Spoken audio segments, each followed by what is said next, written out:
Because we're evaluating both the political and legal dimension to this conversation, I mean, with the submission you just rendered now, it sounded like the political dimension, which we would go into in the next few minutes. But I want you to speak to the legal dimension to this conversation, because I continue to wonder why legal practitioners are divided on this matter.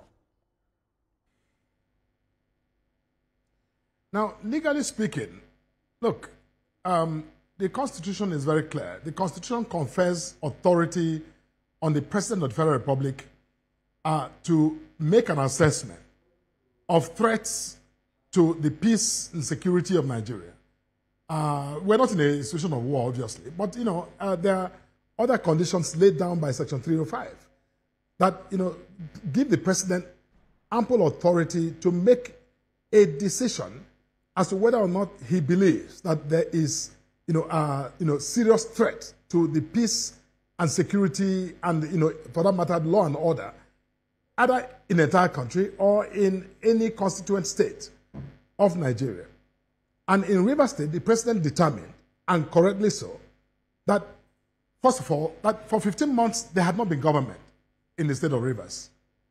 And not only that, the Supreme Court itself, which is the highest court of our land, confirmed that for that, long, Rivers State had not had a functional government because of the actions of the governor of Rivers State, Governor Fubara, in, as I said earlier, in completely, destroying the legislature, sidelining the members, freezing their allocation, making it impossible for them to carry on the business of lawmaking in Rivers State. Whereas, as governor, he continued unlawfully, unconstitutionally, to him to govern without a valid legislature.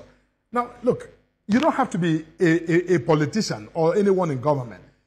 It is elementary civics, elementary knowledge that our democracy, envisages, provides for, three arms of government. The governor, at the level of the state, the House of Assembly, and the judiciary. Now, each one of these arm of government is a separate arm of government, empowered under the Constitution to, function in accordance with their constitutional mandate.